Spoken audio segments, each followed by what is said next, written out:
Start. Hello, everyone. Greetings to all of you who are joining in today. Today, we are going to delve into the most important concept when it comes to the leadership. Now, I would like to ask each one of you, what is leadership to you? Can you think of a leader who has influenced you deeply? What made them effective as a communicator, as a leader?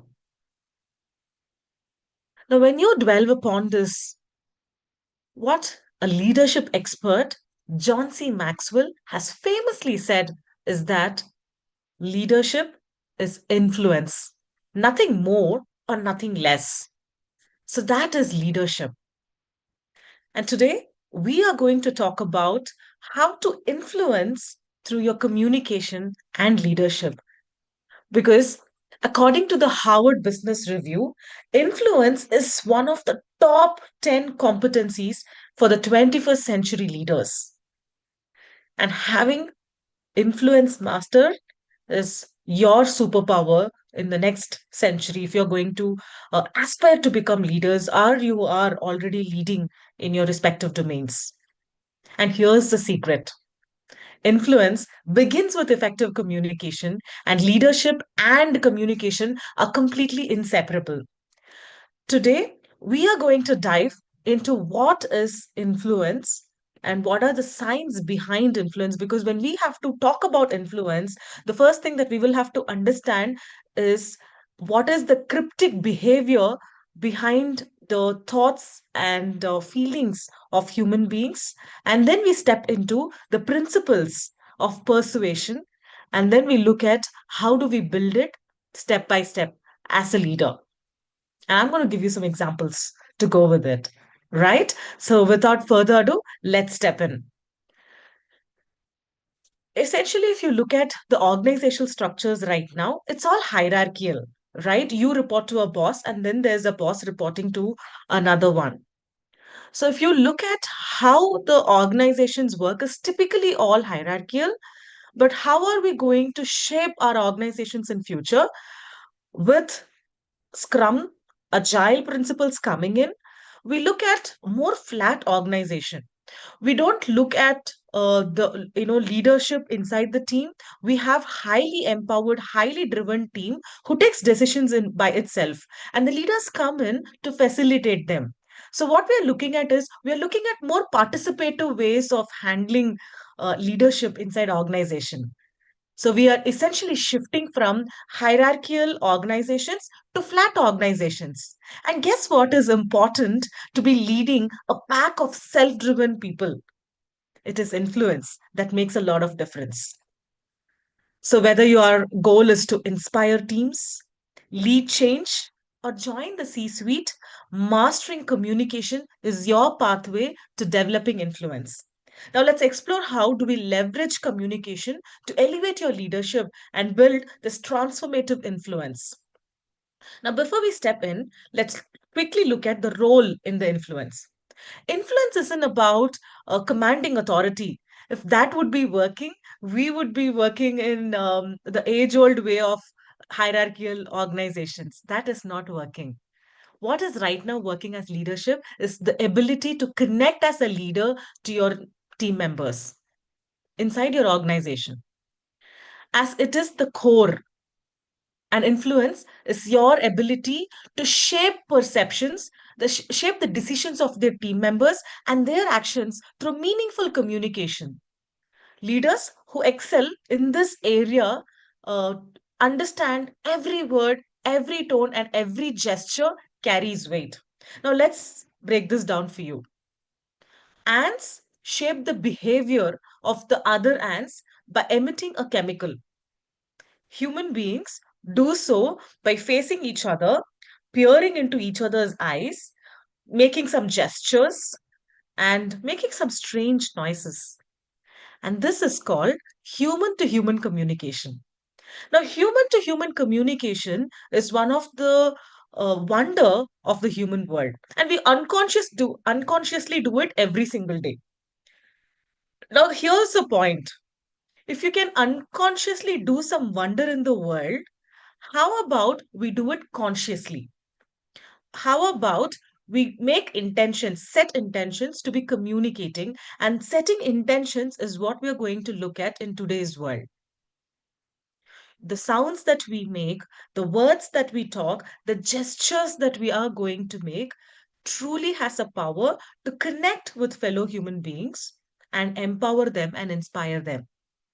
If we can know that our words carry so much of value, we know that we can turn into influential leaders. You know what Antonio Damaso tells? He says that we are not thinking machines that feel. That's what we all think. No, I make rational decisions. That's what we say. But the reality is that we are not thinking machines that feel, but we are feeling machines that we think. Think of it right now. If you think, go back to the decision that you have made just recently. It may be you finding a rental home for yourself. Now, look at the decision that you have made. When you would have started uh, applying for the rental home, or made a decision as to what is your requirement of a home, it would have been a lot different to the ones that you actually landed. You would have made a decision and then you emotionally, not logically wrapped it up, telling that, okay, this particular society is much better than what I thought when I started the drive of finding a rental home. Yeah, the rent could be much longer. How many of us have actually lodged into a house which is several times higher than we actually started with as a requirement? And then we logically wrapped it telling that, hey, this house is much easier for me to navigate to my office or my child's home. This is a better society than what I thought when I started. So, what is this actually implying? We as decision makers make emotional decisions and then we logically wrap it telling that this is the reason why, this is a budget that I wanted to start with, but then I landed on a bigger budget, but these are the reasons. So we are basically taking an emotional decision and then wrapping it logically with a lot of reasons. So this goes on to prove that we are not thinking machines that feel, but we are rather feeling machines that think. The way you communicate definitely has a power to reach beyond the logic and tap into that emotions that are driving human behavior. And that's what influence does. Now let's get in deeper and talk about 5 levers of influence. And this is brought together by the book written by Dr. Robert Cialdini. He is an expert in persuasion and he has identified 5 principles of influence that has definitely supercharged, that can be supercharged by communication. Now, here's how we can use them. Let's right away get in. Number one, the reciprocity rule, the power of giving first. And then there is a cycle which gets built, giving and receiving. And there is a beautiful cycle of relationship that gets formed. So, rule number one, or the principle number one, is a reciprocity rule, the power of giving first. According to this theory, people feel obligated to return gifts. Do you understand the word indebtedness? So that's exactly what works here. People feel obligated when they receive some gift from you and they have that urge to return the favor of your gifts, thereby creating a cycle of giving and receiving, which will strengthen the work relationship. Now, let's look at how we can supercharge this with communication. Use language as a leader that conveys generosity, whether it is sharing knowledge, offering encouragement, supporting others. These words create that sense of obligation for people. For example, if somebody walks into your cabin, just a simple sentence of how can I help you today goes a long way.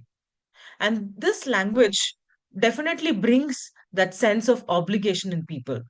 And genuinely start trying to help your team members by offering help. It could be as simple as giving them feedback, very genuine feedback, and helping them get it closed, or if they are genuinely having facing an issue, as a leader, see how you can put your hands forward to support them.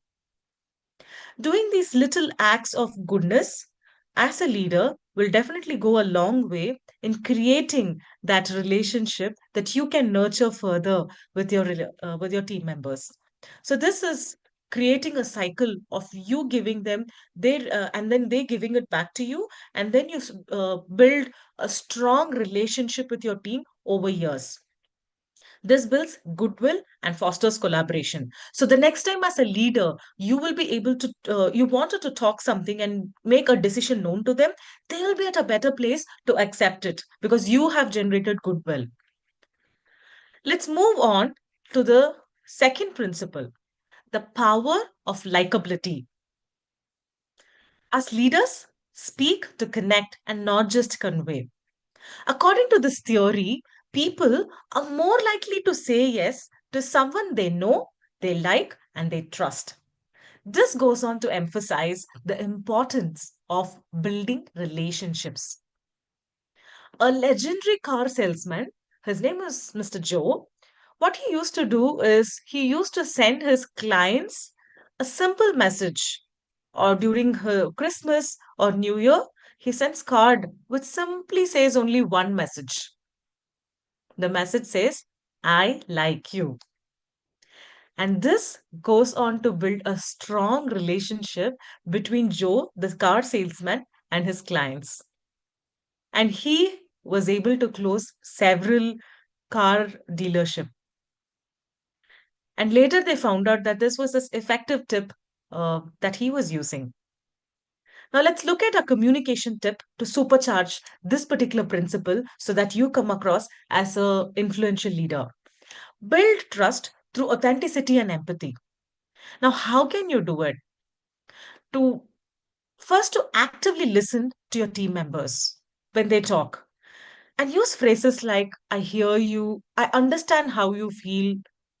These are phrases which makes them feel that you are genuinely interested and you care about them. And authenticity is the key for this. Keep your tone very warm and approachable so that people can understand the genuine care that you give towards them. In turn, this will definitely create the power of likability.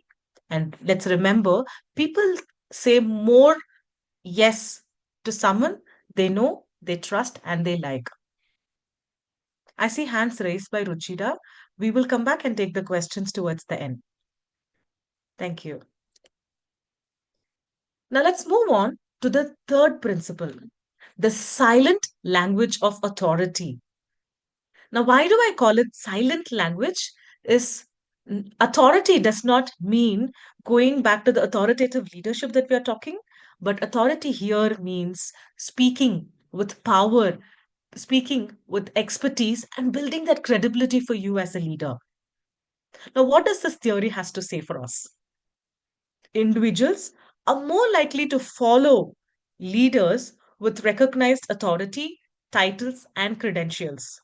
And these signify a great deal of expertise and brings on respect to you.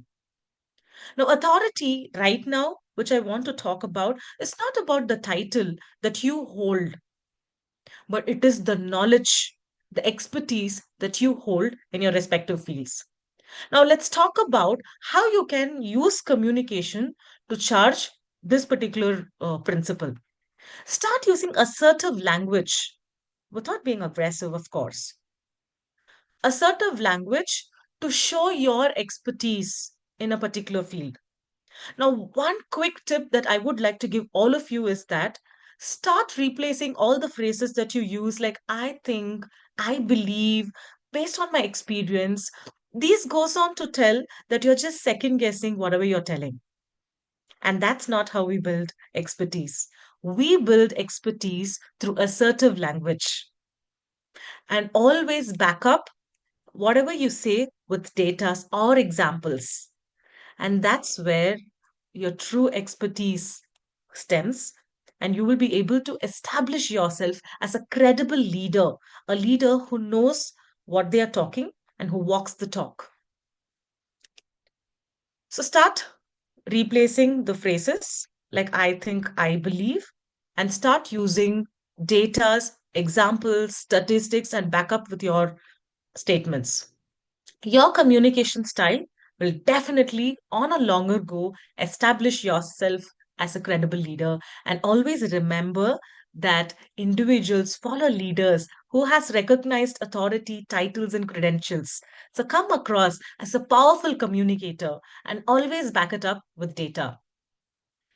Now, let us move on to the fourth principle, the consistency conundrum, aligning words with action. According to this theory, people trust leaders who commit into something and stick to it consistently, making it easier to persuade them in future. People respect leaders who can walk their talk. Organizations, all the organizations has a vision and a mission statement. But how many of us look at those organizations actually walking the talk? Vision and mission statements are not supposed to be on the walls of the buildings and the organizations, but it has to be spoken every single day by every single leader of the organization. And it just percolates very easily into every team member. And those are organizations which are built strongly. And so is a leader. If you're saying something, then back it up with action. And that's when people trust leaders. So, as leaders, start committing to something and stick to it consistently, making it easier for yourself to persuade your team in future. Now, let's look at how communication can help you in this principle. Use commitments to reinforce alignment. Here's what, if you're a leader, this is certain statements that you can be using. Here's what I commit to delivering, how I can support you in doing the same. So start committing and using the word commit to your team members. For example, if your team members are walking into your office to tell you that they have a huge problem and they will not be able to stick to their timelines, now go in deep and ask them what are certain principles that needs to be changed inside the team because you're working at a deeper level with your team. Now, once you know what is that which is affecting the team's operation, as a leader, commit to what you can be changing at your level. And using words like commit definitely starts increasing the trust in people. And you consistently say something, commit something, and follow it with actions, is definitely going to start making your team members follow you with deep respect. Follow up regularly to show reliability as a leader. And these are certain things, when you do it consistently, it just makes wonders for you as a leader. Now, the last principle, the halo effect. The halo generally means the light behind your head, but in this case, you can share your identity through communication. This particular principle goes on to say that people more likely say yes when they feel a sense of shared identity, making a commonality a powerful tool for influence. People are influenced by those that feel connected to. How do we feel when we talk about the Indian cricket team? How do we relate? Sometimes we even think that we are a part of it, right? That brings in a lot of emotion and the sense of belongingness. How about patriotism?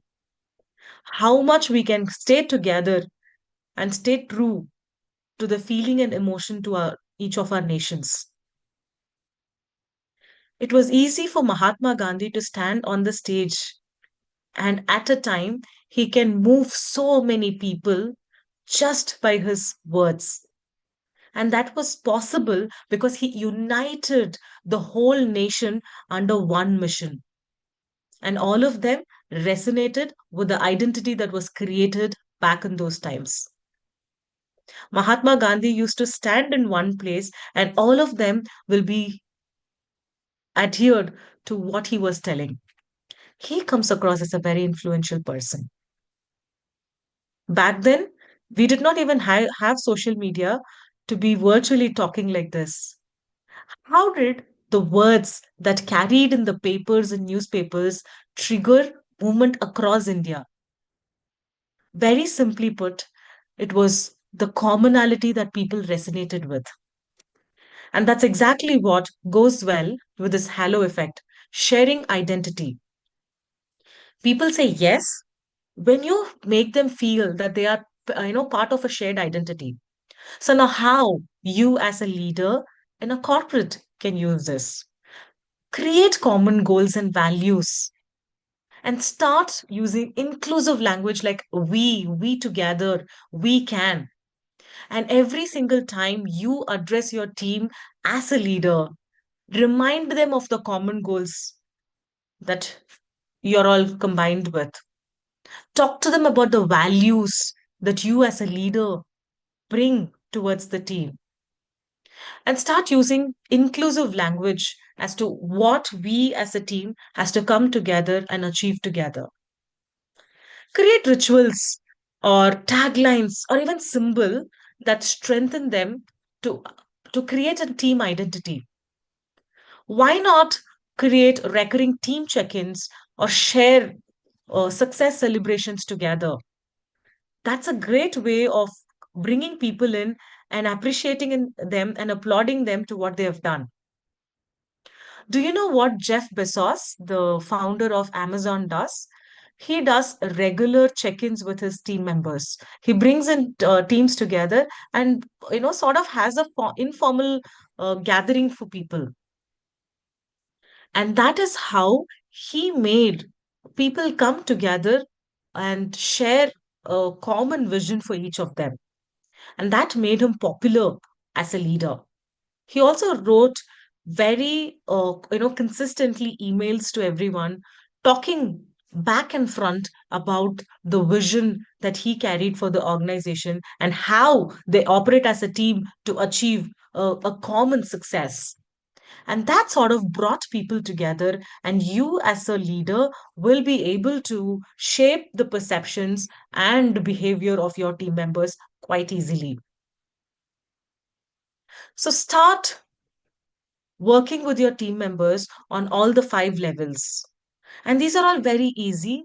As I said, each of these principle will definitely be able to you will be able to come together as a team and build over time the trust and the sense of belongingness with your team members so that you will be able to effectively shape the thoughts, actions, and behavior of your team. And that's influential leadership. As more organizations shift towards the agile way of working, the participative ways of working, and traditional hierarchies flatten out, mastering influence becomes increasingly important. And we as leaders can definitely turn influential from our daily interactions, and definitely our leadership is going to change from what we are today to a transformational leadership. Now, I'm going to stop right now here and take questions. Somebody had a question.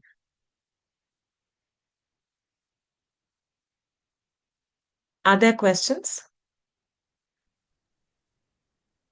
Yeah, Minaji wants to.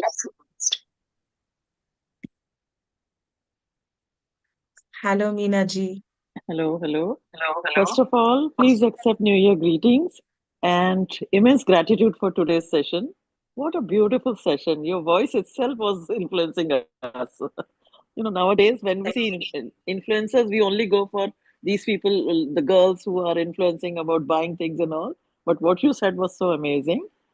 And emotional, one thing that really stays with me is any decision we take, it starts with emotion, then we give logical meaning to it. All along, people say we are very rational.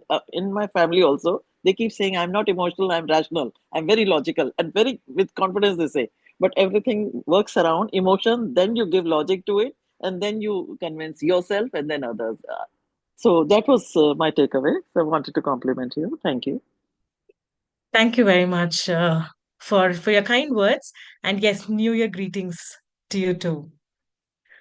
Well, when we talk about influence and communication about it, communication is super important because let us now talk about how communication can be used in a step-by-step formula. We started about talking about what is influence, right? Influence is about how you can be shaping the thoughts, actions, and behavior of the other person. We also did talk about what is the cryptic behavior of the psychology behind the people that we are talking to. Now, when we know what is influence, how to do it is a bigger question that we have. And before we step into leadership, how do we make that work is through our communication. Now, it all starts with understanding your audience, who you are talking to. Even if you collectively put them together as team members, every team member is very different. Every team member carries a lot of perspectives, belief system, the purpose, the value that they have for themselves from work. As leaders, it's very important for us to understand what your team members' needs and wants are, values are, what is the purpose and passion that they bring to the table. There is a simple equation to building trust for leaders with their team member. I'm not going to get into the details of it, but if you look at the trust that you want to build, the T that you want to build is directly proportional to the intimacy that a leader has with their team. The formula has a factor called I. And what is this I? Intimacy does not mean that I know the birthdays and who are their spouses. Well, it's good if you know another person, your team member, so deeply. But what does this I stand for? Is that how well you know your team, their strengths, their areas of expertise, what they will have to further improve upon, what are the values and passion, purpose that they are bringing to the team. If you, as a leader, can understand these five aspects of the team member, you'll be able to better communicate with them and you have a better influence on your team members. Now, the next thing, when you know your team member better, you will have to start shaping your communication to them in that way. When I have to say, when I have to share a decision that I've taken with my team member, how about I make that decision known to them in a way that they will be able to understand it through the lens that they are seeing, to the beliefs that they have, to the values that they carry, and to the purpose that they bring to the team. This way, you will be able to tap into their emotions quite easily and not just the logical mind. When you're able to tap into emotions of their team members, it is much easier for you to communicate and lead them as a leader.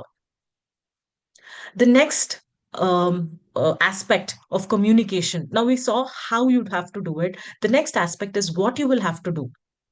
I'd like to bring to you something called as impact intent communication. Now, before you start communicating, you'll have to understand what is that impact that you will have to make to the team members that you're communicating. What is the final state of mind that you'll have to leave them with? That's the impact that you are going to make. Now that you know what impact, you start aligning with the communication according to the impact that you will have to create. And you constantly check in during the communication with your team member. Let's say conversation with your team member, you constantly keep a check. Okay, this is the impact that I want to create. Am I aligned with the impact? Am I creating that impact in the other member's mind? If not, how do I align my communication? And consistently changing your communication during the course of conversation to create the impact that you want to create is quite important.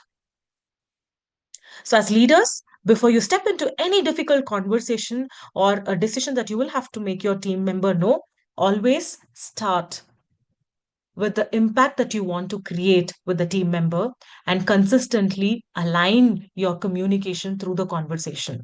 And this is definitely going to do wonders with your team member. When talking about difficult conversations with your team members, always look out for the emotions that are flowing through the conversation. And why do I say so? Is that when you are going to ruffle any sort of emotion with your team members, it is not easy for you to create the impact that you want to create.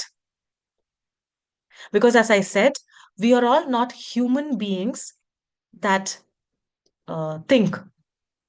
We are feeling beings which think. So emotions take over before we start thinking.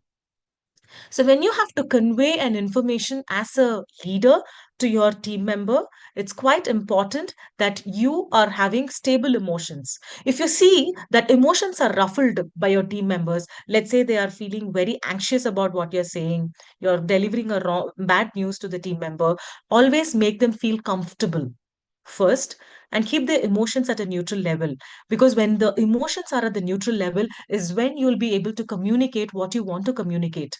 The moment a emotional hijack takes into a team member or the partner that you're conversing, they are not going to listen to you. The logical part of what you're saying is going to go above their head. So, as leaders, when you are in a conversation with your team members, if you would like to be an influential leader, always remember to keep a check in on their emotional status. In case you find your partner or your team member emotionally hijacked, then take time, take a break, and tell them that, hey, maybe we will have to take a break right now. Why don't we catch up sometime later? Maybe what I said had upset you right now. Maybe we should take a break and come back and talk. And start clearing your intentions with them. My intention was not to make you feel this way. My intention was to tell you, communicate to you the decision that I made. But I see that it has not gone right. I'm so sorry. I take a step back. Let us take a break, come back. How about we take a break and then people will be able to come back to their neutral emotional status, and then you're at a better place to have this conversation with them. So, as leaders, when you want to become influential, it is highly important to keep a tab on the emotions of your team members and constantly look out for the emotional cues that they have.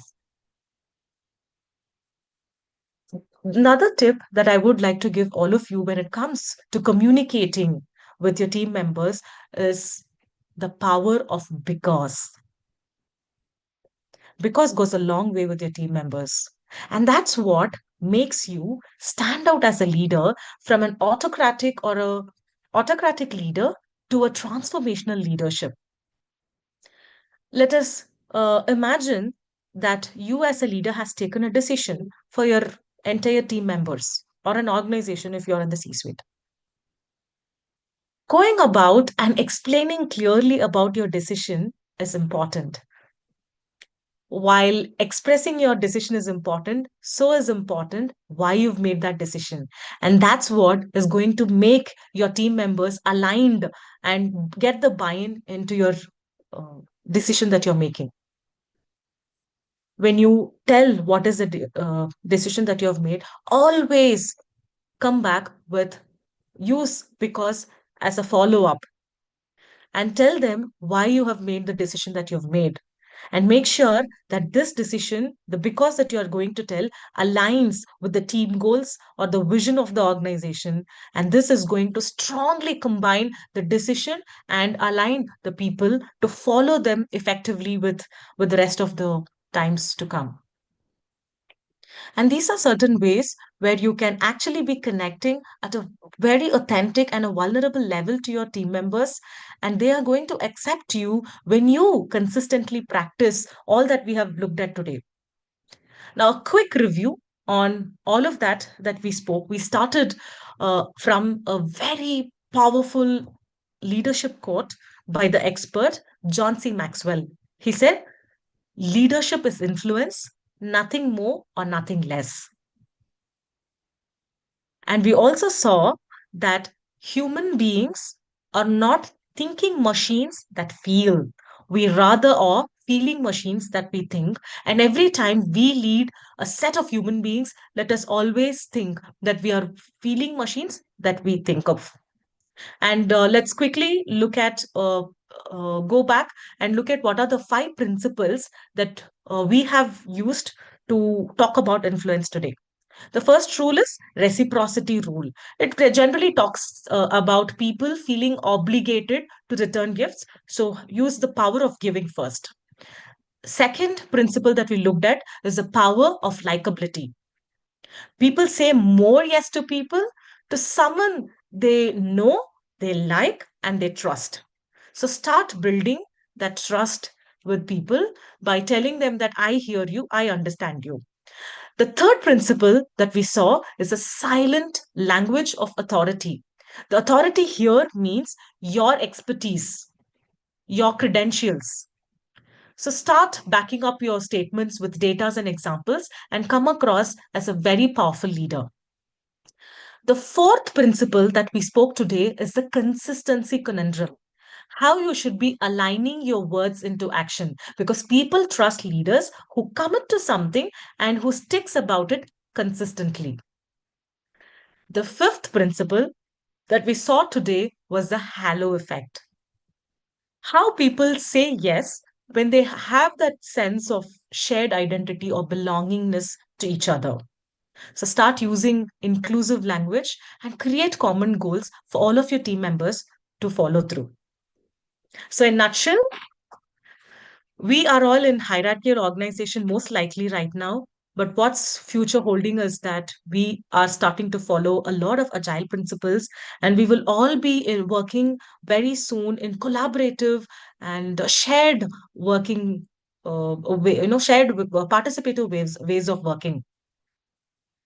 In future, maybe that the traditional hierarchies will flatten out and mastering influence becomes increasingly important if you would like to become the powerful leader that you will all want to become. And always remember that the gestures you make, the words that you are going to speak are definitely going to shape the thoughts, actions, and behavior of your team members. All the best, and that's for today.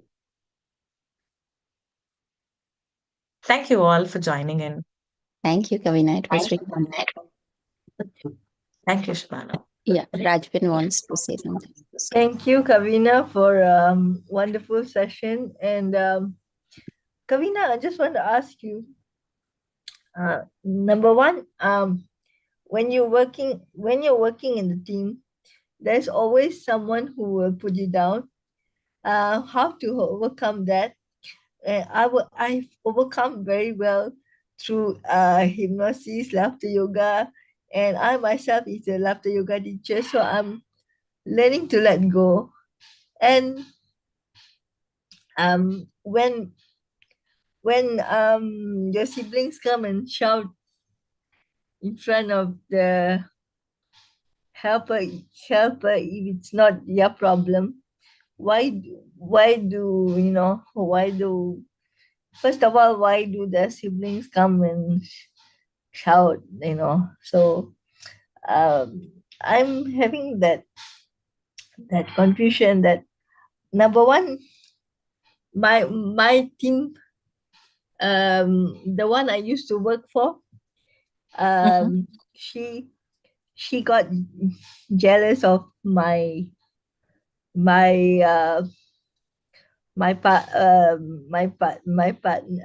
working partner, mm, and my I founder. get you. So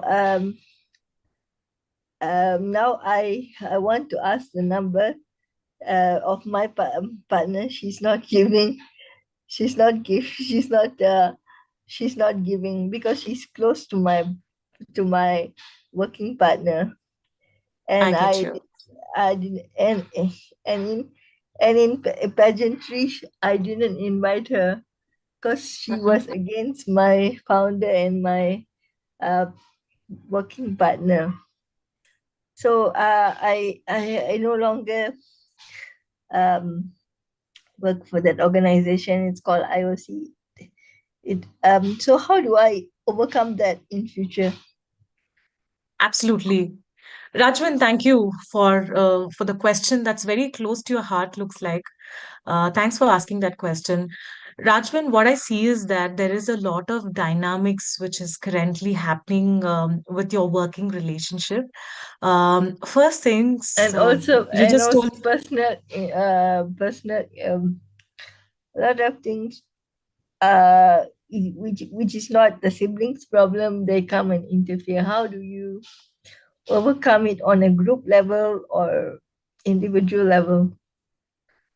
I get you. So I'm going to split this question into two different, arenas. One is your professional relationship. The other one is let's keep the, personal relationship separately. So now let's talk about the professional relationship. Professional. I think, yes. So you said that your working partner, and what I also infer from your question is that you have your sibling as well joining in on a professional note. So, Rajvin, what I would like to No, no, say no. is to, They're not, Hmm. they're two separate issues.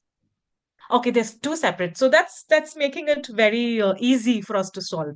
Right. First is to have your First, the professional relationships. professional, yeah.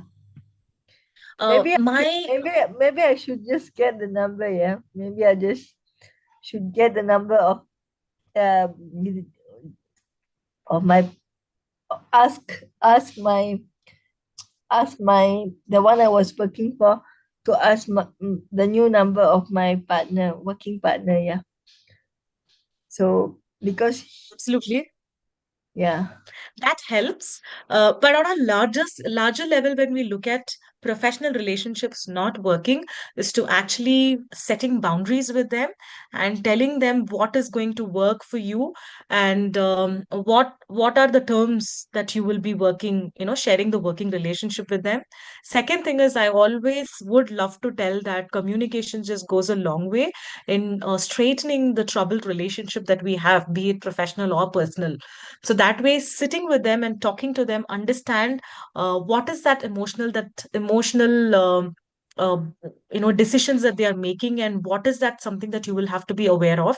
Having a very open conversation will maybe not solve today, but over time, you giving them time and being patient in understanding them why they do what they do will definitely help on a longer term. And then, if it's going to affect you emotionally, which I see a little of ruffling of emotions, which is happening right now, setting boundaries and telling them what will work for you in the professional relationship and what will not will help them also understand where they will have to be standing in terms of the professional relationship. I feel this will work for you immediately. Now, talking about your personal relationship, I totally understand the siblings and how it could be affecting us day in, day out, isn't it? So yeah. that's something that, It's not again, it's not their s- problem why they must come and interfere and shout at the third party. I mean, third party is like my caregiver. How can I it's not understand. Again, okay. talking to them, uh, openly, and sharing that vulnerability and telling them how it affects you is definitely going to make them understand how to, you know, be around you and not put you in any uncomfortable situation. Now, trying and understanding why the other person does what they do is also very important. Maybe it is joy for them, maybe it is fun for them to be Yeah. just shouting around and uh, doing absolute nonsense. That's all certain That's siblings what would love to siblings do. do, lah. Absolutely. And for them, it may be fun. If it's not fun to you and it's an absolute no-no, talking to them and expressing what is that feelings that you go through and telling them how you instead would like them to be a part of your life and part of sharing your joy with them is definitely going to help you. And this is Because going to be a long conversations that you will have with them. It's not just going to get solved in one day or day two. It's going to take a while, but I would only request Rajvin for you to stay patient and stay yeah, kind to I yourself didn't and to your answer. sibling. I didn't answer. I didn't answer my brother or anybody. Yeah. But my concern now is my professional level. Maybe I will go and get it sorted, get the number because the person I worked for before, the person I worked for before in the association, she doesn't want to give my partner's number, and my partner has helped me so much. Even today, I've come up with season 5, episode 1 of the talk show. So I am incredibly proud, and my working partner and my founder of Miss Amazing, she is absolutely proud of me. And Wonderful. So are we. I work with a lot of I work with Mavin. I work with cancer patients. I work with a lot of things. I just don't know why there's sometimes tips, tips of the iceberg. I understand. It just happens, but communication can just clear out all of this for you and your working relationship and personal relationship. Rajvi, on that note, I wish you all the luck and all the best in both your professional and personal side. Yeah, thank you, Shabana, for this session, for inviting Kavina to our platform. Thank you. Thank you. And Thank you thank you very so much. much, Kavina. And thank you, everyone. And we'll see